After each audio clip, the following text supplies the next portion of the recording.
Hey guys, welcome back to Andy's Dinosaur Reviews. Today we are taking a look at a Papo figure, and it is one that has been out for quite a long time.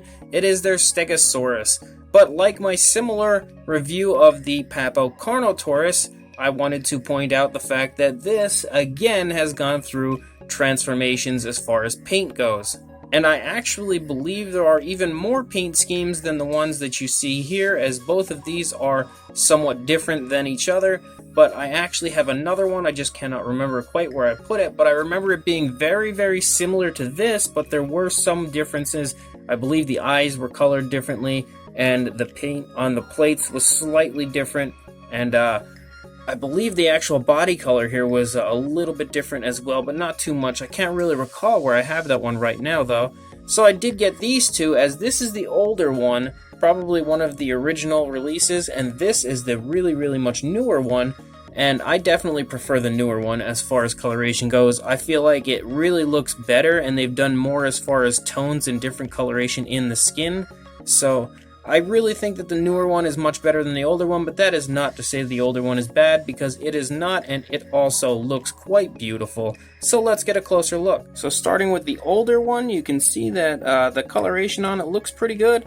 It definitely looks nice, but it overall has kind of a dull appearance to it compared to the newer version, in my opinion. I feel like the coloration is definitely much more dull, as the newer one is brighter. But starting up here at the head, as far as the head sculpt goes, you can see that the head sculpt is fantastic. I really love that even around the eye, there's a slight difference in coloration to like a reddish brown to help elaborate the eye and give it some nice difference in coloration. You can also see that the inside of the mouth looks pretty good as well. Not super well painted, but it looks okay. The beak overall looks good, but the detail and sculpt leading up to the actual mouth there looks really nice as well. And the overall sculpt looks fantastic as far as the scales and everything goes, as does the coloration of the face. It slightly changes to a brown from the green, so it looks really nice. Coming back into the neck, you can see that the detail is really beautifully done there as well. And the plates start to form up here on the neck, and then we lead into the shoulder area, and the leg sculpt is fantastic. Even the nails are painted really, really nicely. No sloppiness, but the overall detail of the legs looks really good. There are just all sorts of wrinkles in the skin to really show you that it's a very big animal. You can see some pretty nice musculature here in the upper part of the leg. Again, the shoulder blades are really elaborated, and it's the same on both sides. You can really see the shoulder blades, so the overall sculpt of that looks fantastic as well. Beautiful sculpting of the scales as we run up along the back. It really looks beautiful. And then even up here, you can see that the plates are sculpted nicely. There is a significant amount of detail in the actual plates. And there's actually a little bit of difference in coloration. You can see some black added there, some darker brown, some white, and some lighter brown. So overall, the plates are nicely painted as well. Coming down into the side, you can see some quite some significant girth in the stomach region. I wouldn't say it's super fat or anything, but you can definitely see that it's got a little beefiness to the stomach, so it's been eating quite well. Some skin folds here, and the underside really has a lot of very nice detail since I had just gone down there, but it really is a lot of very nice detail as well. And I feel like a lot of companies kind of skimp out on the underside because they're going to think that not too many people are probably going to look down there, but not Papo, as the underside of this Stegosaurus is sculpted fantastic. Coming up here, you can see the hip bone is elaborated from the skin as well. You see some very nice musculature in the back leg here. It is very big and bulky, beautifully done. You can see the knees there, and then coming down, beautiful calf muscles into the fantastically sculpted foot. Look at the detail just in the nails alone. It's very impressive to me. It looks really, really good.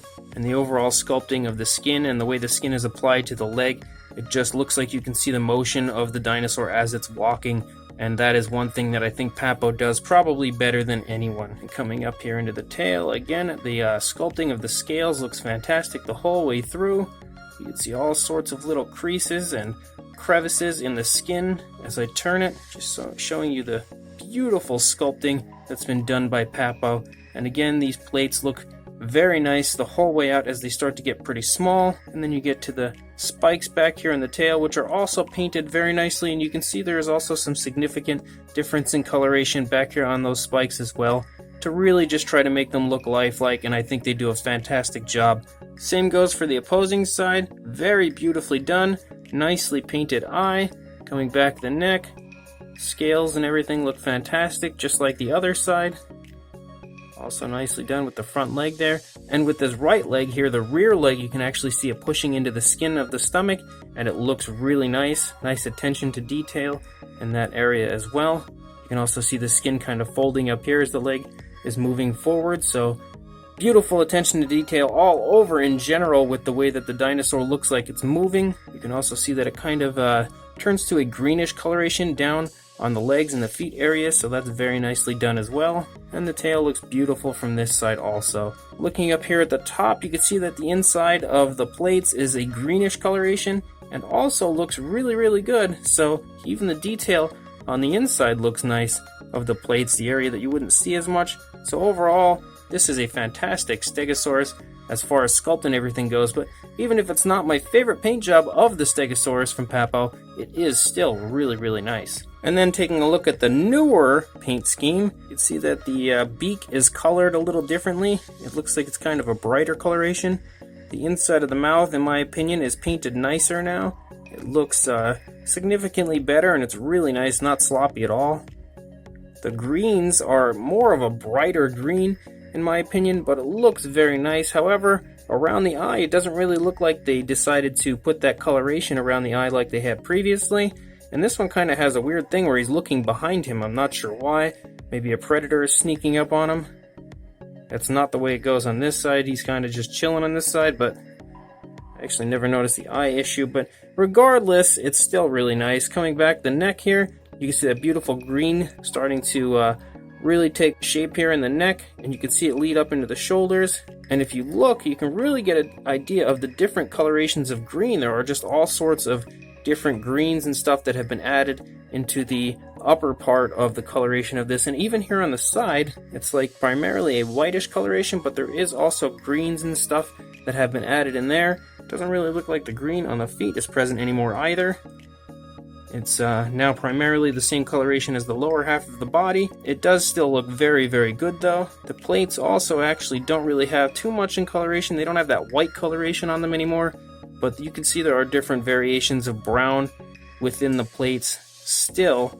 I think I just really, really like the multi-coloration of the greens, and there's like almost like some browns, like some sepia in there. It really makes it look beautiful as far as different shading and tones of the skin, and the spikes also look very good on the tail as well. So overall, in my opinion, this coloration with the green is much more attractive, much more appealing to me than what we had seen previously. I guess you can kind of see the greenish on the legs. It's just not as elaborated as it was on the other one. One thing that's really cool in my opinion is the coloration of the inside of the plates on this one. You can see there are just all sorts of browns and greens really all over on the inside of the plates. Kind of wish the outside of the plates would have looked like this, because I think it looks really, really beautiful the way that's done. But regardless, again, you can just get an idea of the difference in coloration that they've gone for on these Stegosaurus over time, that they have changed. And like I said, the newer one is definitely my favorite. As far as the size goes, on the Stegosaurus, from the head to the back of the tail, you're looking at somewhere around 8.5 inches, very, very close, or close to 22 centimeters almost. And for a height to the top of the plates, you are looking at about a little tiny bit over 4.25 inches, or about 11.5, almost 12 centimeters. For a size comparison, you could see that these Stegosaurus are quite big compared to the Papo Rex. He would have a very questionable time taking one down. Luckily for them, they did not live in the same time period, so I guess the Stegosaurus is safe, and technically this scene should not be happening right now, as they are not even remotely close to the same era of being alive.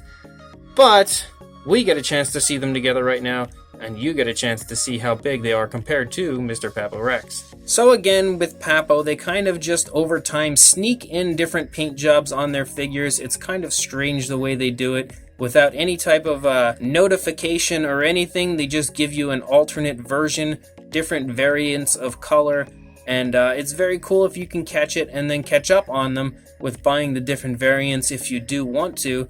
I would love to have every single different variant of color that they've released, but Some I probably don't even know exist, as it's just like I said, kind of something they do over time where they just sneak it in there, and unless you catch one in store or online somewhere in someone's video, you probably wouldn't even notice or know that they had changed the color. However, I think that it's very cool, and it allows you to buy numerous of the same dinosaur and have different variations of each to create maybe your own herd or something, and have different looking of the same type of dinosaurs. So it looks very cool. And again, like I said, this newer version is my favorite. I like it a lot more than the older version. And unfortunately, I actually had seen this newer version in somebody else's video, I can't recall who, but I remember looking at it and being like, wow, that Stegosaurus looks much nicer than the one I have. So I ended up having to search it out on eBay. So if you do want to collect each and every one of the different variants, you're going to have a tough time doing that, because if you purchase it from a regular store, you have no idea what version you're going to get. But if you buy it online on eBay, you have a pretty good idea if the seller actually includes pictures of the item. And that's the only reason I was able to acquire this one online, was by searching him out on eBay. So do your best to try to find them on eBay if you want to collect the different variants. I will put a link in the description to everythingdinosaur.com where you can purchase one for yourself if you don't really care which variant you get. Who knows, and just take the gamble and we'll see, I guess. Either way, I recommend both. Both are really nice. Both have a very Lost World Jurassic Park-ish type of a sculpt, and definitely very similar paint job to those dinosaurs. So they're a surefire win for me. I love them. So go ahead and buy them if you'd like, and please like, comment, and subscribe, and I will see you in the next review. Thanks for watching.